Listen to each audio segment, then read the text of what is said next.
बच्चे बच्चे सब अच्छे हैं, है ना। आप अपना ध्यान रखो, फट करके ठीक हो जाओ और फिर घर आओ। यहाँ पे बहुत सब वेट कर रहे हैं आपका। थम्स अप आपको, बहुत अच्छी रिकवरी के लिए, सब बढ़िया होगा, है ना। और अपना ध्यान रखो, मस्त खाओ पियो और अपने आराम से रहो, ठीक है। जो ये बहादुर सा बच्चा है ना, थम्स अप कर रहा है, इसका नाम है सुनील सेमवाल। और ते क्या घर पर छिना हुआ अभी ग्योली गाँव में, जाखणधार ब्लॉक में, और खास पट्टी पड़ दिया। सबसे बड़ी बात थी कि इतनी हिम्मत हमारे एक बच्चे में कि वो बेंगलोर के एक हॉस्पिटल में है। क्या हुआ घटनाक्रम वो सारा मैं बताऊंगा, घर पर क्यों पहुंचे हैं वो भी बताऊंगा। 1 माह की बच्ची अंदर है, विकलांग पिता घर पर हैं, लेकिन फिर भी उसकी हिम्मत देखिए, वो बेड पर है, जहां एक छोटा सा अटैक उसको पड़ा पैनिक का, और उसके बाद वो बेड पर है पिछले 10-12 दिन से। 30 तारीख का ये समय था जब हम हर कोई नए साल का इंतजार कर रहे थे या उसको मनाने का इंतजार कर रहे थे। एक भाई वहां पर अपनी जिंदगी से लड़ रहा था, बेंगलोर के मणिपॉल हॉस्पिटल में है। और परिवार के हालात आप देखिएगा किस तरह से हैं। मैं आपसे मिलवाऊंगा उस माँ से भी, उस बच्चे से भी, और उन तमाम लोगों से घर पे जो यहाँ पर हैं। कुछ एक कमरा ये है परिवार का, समझिएगा। यहाँ किचन है, ये तमाम व्यवस्थाएं ये हैं, जस की तस। ये 1 महीने की बच्ची, ये 4 साल का बच्चा, और ये माँ। प्रणाम माँ जी। हाँ जी पर आप कै दिन पता चली हादसा बारा में? हमसे 30 तारीख पता चले। 30 तारीख पता हाँ चली। और 30 तारीख में क्यों हुए थोबल? हाँ 31 तारीख हाँ पता चली तुम, क्यों 31 हुए थोबल? चक्कर है होना का सर चक्कर है बोले मगर हाँ, हाँ ये वे का के बाद आप वीडियो कॉल पर भी हुए बात? तो एक बात हुई थी ना तो अच्छा, हाँ कंसिया भी तबीयत बदल? थोड़ा बहुत ही आराम। हाँ। हाँ दरअसल ये तमाम मामला क्या है आप समझिएगा, परिवार को क्यों जरूरत है हम सब की, और हम यहाँ पहुंचे हैं तो उसका बड़ा स्पष्ट सा कारण है। ये 1 महीने की बच्ची जो अभी तक पिता से नहीं मिल पाई, ना ही पिता इससे मिले हैं, पर वो जल्दी आएंगे ये मुझे उम्मीद है। और ये 4 साल का नाना, क्या नौती है रू? दादा 9 बताओ। बहुत। बोलो आप आपकी आखिरी बात कब हुई थी उनसे? आखिरी बात 30 तारीख रात 8 बजे के करीब शायद। अच्छा, वही दिन। हाँ कैसा बना? सर दर्द हुआ? नाना कुछ नहीं बोले सर दर्द अच्छा, वगैरह। तनी घोरी बात पूछी होगी, हाँ हाल चाल। हाँ अच्छा। 5 मिनट बाद बात भी थे। हाँ, फिर बोली कि मैं बाद में फ़ोन कर लो 5 मिनट बाद। हाँ। शादी कितना साल हो गया? शादी का 7 साल हुई। अच्छा, मैं एक आउट ऑफ द बॉक्स बनूं, वो तो तनख्वाह कितना मिलते थे वो? तनख्वाह 20 के करीब है। 20। ये दर्द है, मैं ये क्यों पूछ रहा हूँ पता है? हमारे बच्चे 10-15-20 हज़ार के लिए बाहर चले जाते हैं, वो भी बाहर साउथ में है, वो भी बेंगलोर में। वहाँ का एक हॉस्पिटल है मणिपॉल। जब उनको अटैक हुआ उसके बाद वो नीचे गिरे, तो उनके जो साथी थे, सहकर्मी थे, उन्होंने उसको जाके मणिपॉल हॉस्पिटल में लेके गए, जहाँ पर इलाज शुरू हुआ। अब आप दंग हो जाएंगे कि इलाज जब शुरुआत में हुआ तो 8 लाख रुपए तक का बजट बताया गया था। हफ्ते भर बाद वो बजट 16 लाख हो गया, और अभी जो एस्टिमेट बताया जा रहा है वो तकरीबन 22 लाख का है। बड़े धन्य हैं वो तमाम लोग इस गांव के, चाहे वो ग्राम प्रधान हो, इनके रिश्तेदार हों, इनके तमाम देखो, एक बुआ जी हैं आप इनकी? ताई जी ताई जी। ताई जी अच्छा, तो आप वो गांव यकी? ये हाँ ये घर में तो अच्छा, मेरे आप घर यू हाँ घर यू आप हो? हाँ ये मेरे मैं से छोटा नहीं। अच्छा, हाँ दूरानी जेठानी। हाँ अच्छा, ये 4 कमरा मतलब ये दुई तुम्हारा दुई का हाँ यानी? ना मेरे कमरा तो पूरा ना। अच्छा, हाँ मकान भी मतलब। हाँ मकान तो आपड़ू समझ ना पहले को मैं सबसे बड़े सब सब देखिएगा, परिवार पूरा एकजुट हो रखा है, हर कोई चाह रहा है। चलिए हम बच्चों से थोड़ा छोड़ देते हैं। ये बच्चे हैं देखिए जिनके पिता के बारे में हम बात कर रहे हैं, और अब उनके पिता से भी मिलते हैं। पिता को 6 महीने पहले, 6 साल पहले तकरीबन एक अटैक आया था, जिसके बाद वो चलने फिरने में बहुत अधिक सक्षम नहीं है।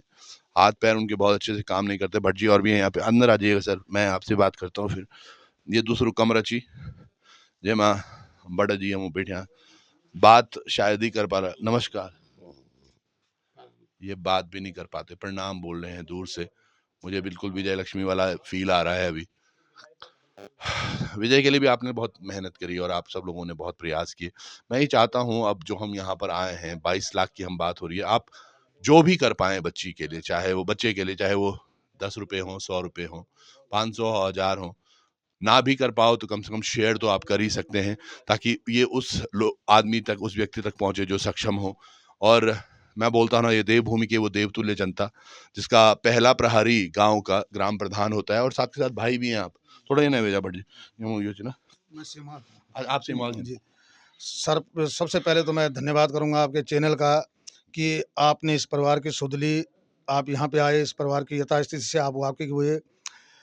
मैं सभी लोगों से निवेदन करना चाहूँगा कि भगवान न करे कि ऐसी नौबत किसी परिवार पे आए, खुदा ना खास्ता आती है तो हम सब बढ़ चढ़कर उसमें भाग लें। जैसे इसी परिवार के साथ मैं सबसे पहले धन्यवाद करूँगा अपनी पूरी ग्राम सभा का।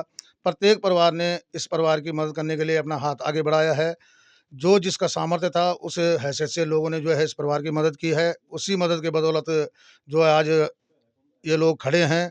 शायद अगर ग्रामवासी, ये जो हमारे सोशल मीडिया से जुड़े लोग हैं, वो मदद न करते तो शायद आज स्थिति कुछ और होती, हम इस स्थिति में नहीं होते। सेवाल जी, पहली पोस्ट भी आपने करते। तो ये जो मैंने स्थिति देखी परिवार की, तो जब मुझसे भी बाहर होगी बात कि ये संभव नहीं है, इतना पैसा हम नहीं जुटा सकते हैं, तो मैंने एक आइडिया बोलूँगा मैं कि मैंने कहा मैं सोशल मीडिया पे देखता हूँ कि सोशल मीडिया पे इससे क्या रिस्पॉन्स मिलता है। तो जब मैंने सोशल मीडिया पे डाला तो इससे एक अच्छा रिस्पॉन्स मिला।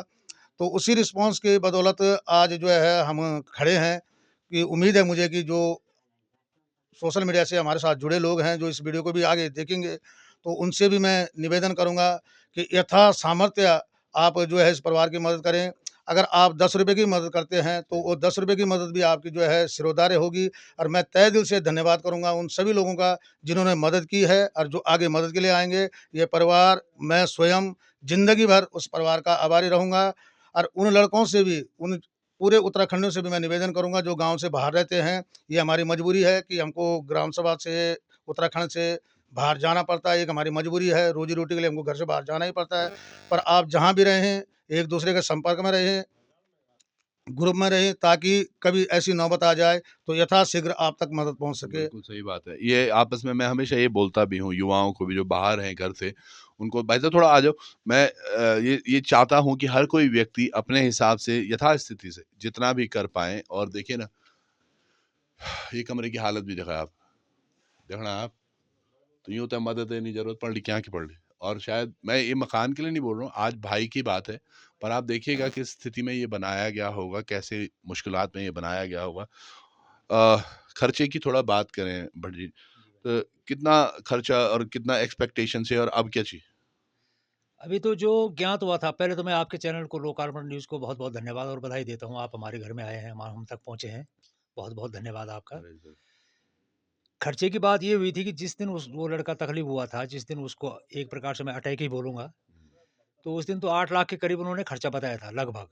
उसके जो दोस्त उसको लेके गए थे हॉस्पिटल में, तो उनको ये बोला गया था कि 8 लाख रुपए के करीब खर्चा आएगा।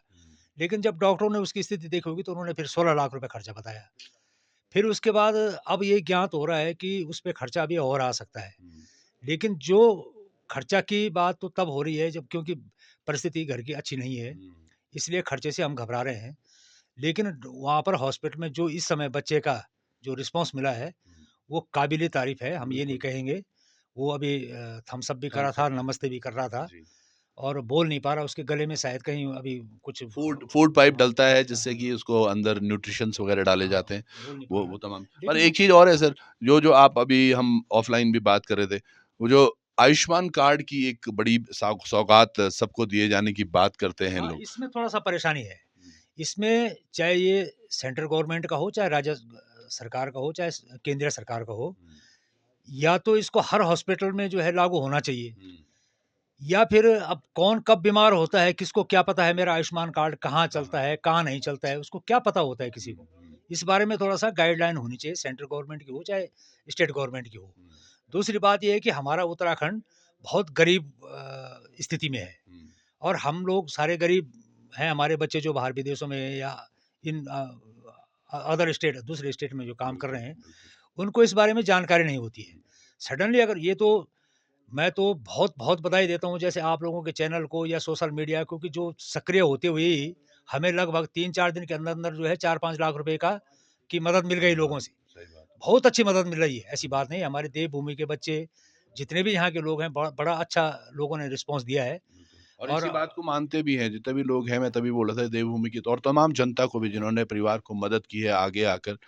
खुदा न खास्ता कभी किसी को और को जरूरत पड़े तो शायद हम सब लोग एक साथ इकट्ठा रहें, क्योंकि कि सरकार ऊपर तो भरोसा मर तो अब जन छुआऊ दिखाणु लगी ऊंची है ना। ऐसा ही लग रहा है कि मतलब जो आयुष्मान कार्ड अगर कहीं नहीं सफल हो पा रहा है, तो फिर क्या फायदा हुआ उस कार्ड का। बिल्कुल सब साथ हो। तो मेरा कहने का मतलब ये है कि जितने लोग बाहर हैं, जो हमारे जो बच्चे यहाँ से दूसरे स्टेटों में काम कर रहे हैं, उन सभी से मेरी प्रार्थना है कि जिस प्रकार से आज सभी दोस्तों ने मिलकर उस होटल में जो भी लोग थे, मेरे ख्याल से उसमें कुछ गढ़वाली लोग भी थे शायद, उन लोगों ने मदद करके आज उस बच्चे का जीवन बच चुका है।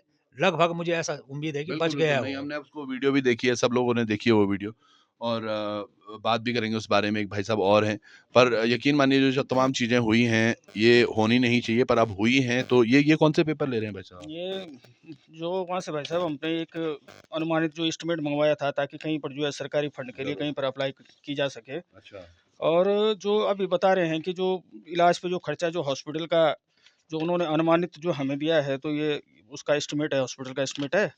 और ये लास्ट में जो है हम डाल रहे हैं, आपको हाँ, देख रहे होंगे सामने। ये लास्ट में ये लिखा हुआ है कि 20 लाख रुपए से ऊपर का जो है उन्होंने अनुमानित जो है यहाँ पर अभी दिया है। और ये मैं थोड़ा पढ़ने की इसकी कोशिश करूँगा। डॉक्टर उदय मरगॉड हैं, कोई कंसल्टेंट न्यूरोलॉजिस्ट हैं ये, मणिपाल हॉस्पिटल बेंगलोर। और ये कहते हैं कि currently he is conscious, alert, obese, simple command, dependent for ADLS, bed bound, left sided. और हेमीप्लिगिया बता रहे हैं, Ryle's tube instituted with 50 ml feed 2 hourly, 2 घंटे में इनको खाना दिया जा रहा है। फॉलिस इंस्टीट्यूट है, ट्रैकोस्टोमी ट्यूब डाली गई है, और ये तमाम चीज़ें हैं। संक्शनिंग एंड ऑक्सीजन की थेरेपी भी इनकी चल रही है। पेशेंट रिक्वायर्स प्रोलॉग और न्यूरोहेबिलिटेशन, तो ये तमाम चीज़ें इनको दी जानी। The approximate cost will be around 20 lakhs, जो इन्होंने लिखा हुआ है इस पर और साइन करके हैं। और बड़ी बात है अगर ये गवर्नमेंट के लिए दिया गया है, क्योंकि इन्होंने ये फॉर्म तो भरा है जिसमें सामने फ़ोटो और आधार कार्ड वगैरह सब लगा है। इसमें बस एक चीज़ नहीं लगा पाए हैं, ये मूल निवास, क्योंकि वो बनना बंद हो गया है। स्थायी निवास बोल रहा हूँ आप के हैं, स्थायी निवास तो चीज़, जब यूँ का दादा बौड़ा बुढ़ा सब यकी, पर फिर भी ये पर स्थायी निवास लगा यूँ को। तो मैं चाहूँगा कि धामी जी, अगर आप ये वीडियो कहीं माध्यम से आप तक भी पहुँचता है, प्लीज़ परिवार के आप हालात देखिए। ये पिता देखिए ना, इनको मूव भी नहीं मैं बोल सकता करने के लिए। 6 साल से ये इसी स्थिति में हैं, और बड़ी मुश्किल से बच्चा बाहर निकला था। सोचिएगा 20,000 रुपये महीने के लिए, और बेंगलोर जैसे शहर में जहाँ पे कि 10-15 हज़ार रुपये के कमरे के किराए ही मिलते हैं, तो किस तरह वो अपना संघर्ष कर रहा होगा। और इन तमाम संघर्षों को देखते हुए धामी जी और तमाम कैबिनेट या फिर कोई भी जो ये वीडियो देख रहा है, मैं यही आग्रह करूंगा, प्लीज़ बच्चे को कंसीडर कीजिएगा। इनका फ़ोन नंबर भी हम लिखेंगे, और मैं चाहूँगा ग्राम प्रधान जी का हम फ़ोन नंबर वहाँ पर लिखें, तो आप ग्राम प्रधान जी से बात कीजिएगा। और साथ के साथ जो अकाउंट नंबर, इसमें गूगल पे नंबर भी दे रहे हैं हम, या तो गूगल पे नंबर किसका है? वो गूगल पे नंबर अनिल सेमाल का है, ये लड़के के साथ में इसका भाई है। सुनील के बड़े भाई हैं, छोटे हैं अनिल? बड़े भाई हैं अनिल, जिनका हम आपको गूगल पे नंबर भी देंगे और अकाउंट नंबर भी, और साथ के साथ प्रधान जी का भी, ताकि अगर आपको कुछ भी, और हो सकता है, मैंने कहा ना, केवल पैसों से मदद नहीं हो सकती, बहुत सारी चीज़ें हैं। ये मेडिकल रिपोर्ट भी मैं साथ में साझा कर रहा हूँ, लास्ट में आप रुकिएगा, थोड़ा पढ़िएगा, समझिएगा कि क्या पता हम इसको कहीं और भी दिखा सकते हैं, या बेटर ट्रीटमेंट किस तरह से मिल सकता है। ये तमाम चीज़ें साथ के साथ एक उम्मीद जरूर आप सब लोगों से। और बहुत बहुत धन्यवाद तमाम ग्रामवासियों की तरफ से। मैं तमाम लोगों को कहना चाहूँगा जिन्होंने मदद अब तक की है, उनका बहुत बहुत आभार, और जो आगे जुड़ेंगे उनके लिए भी बहुत बहुत साधुवाद। तो एक छोटी सी बच्ची अपने पिता से जल्द मिले, इसी की ख्वाहिश है। 1 महीने की है वो, अभी तक मिली नहीं है पापा से। जुड़े रहिएगा, धन्यवाद।